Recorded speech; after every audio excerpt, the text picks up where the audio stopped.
लोकसभा को निम्न सदन तथा राज्यसभा को उच्च सदन कहा जाएगा। सदन हमारे देश की कानूनी निर्माण की सर्वोच्च संस्था है। राष्ट्रपति की औपचारिक तौर पर संसद का अंग माना जाता है, क्योंकि संसद द्वारा पारित कोई भी विधेयक राष्ट्रपति के हस्ताक्षर या स्वीकृति के बिना कानून नहीं बन सकता है। भारत में लोकतंत्रीय शासन व्यवस्था है। इस व्यवस्था में संसद निम्न कारणों से सर्वोच्च है।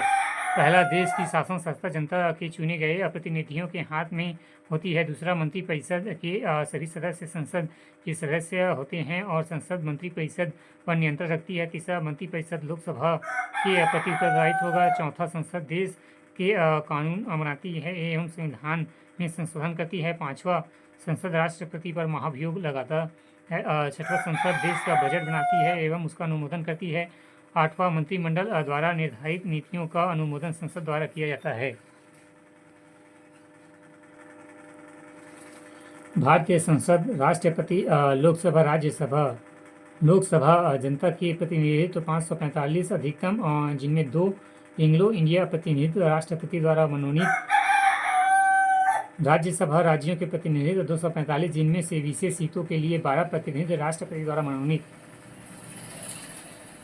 उपरोक्त शक्तियों के कारण संसद संघ सरकार की सर्वोच्च संस्था मानी जाती है। लोकसभा और राज्यसभा दोनों की शक्तियाँ व कार्य एवं संगठन भिन्न भिन्न हैं।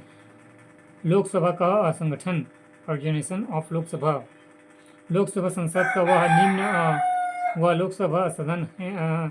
इसमें जनता द्वारा निर्वाचित प्रतिनिधि होते हैं एवं संविधान लागू होते समय इसके सदस्यों की अधिकतम संख्या 500 निर्धारित की गई थी। संविधान में 31वें संशोधन के अनुसार 547 निश्चित की गई है, किंतु 1987 में इसकी अधिकतम संख्या 552 कर दी गई है। वर्तमान में इसकी सदस्य संख्या 545 है। 530 सदस्य विभिन्न राज्यों से चुने जाते हैं। केंद्र शासित प्रदेशों में 20 प्रतिनिधि तथा राष्ट्रपति अगला भारतीय समुदाय के 2 सदस्य निर्वाचित करता है, यदि उन्हें उचित प्रतिनिधित्व न मिलता हो।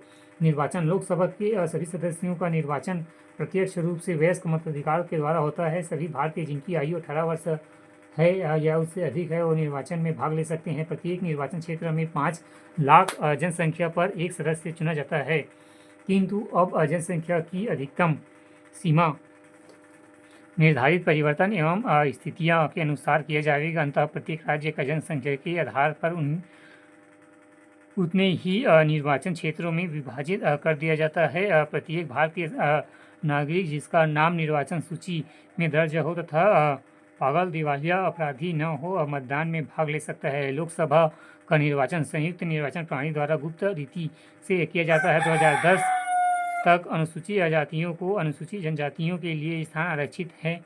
प्रत्येक मतदान एक मत देता है। छत्तीसगढ़ में लोकसभा के 11 सदस्य चुने जाते हैं। लोकसभा सदस्यों की योग्यताएं। लोकसभा सदस्यों होने वाले उम्मीदवारों के निम्न योग्यताएं होती हैं। पहला, वह भारत का नागरिक हो। दूसरा, उसकी आयु 25 वर्ष से कम न हो। तीसरा, भारत सरकार व राज्य सरकार में लाभ के पद पर न हो। चौथा, पागल, दिवालिया या अपराधी न हो। पाँचवा, उनमें वे सब योग्यताएं होनी चाहिए जो समय समय पर संसद निर्धारित करे। जनप्रतिनिधि अधिनियम 1951 के अनुसार 1988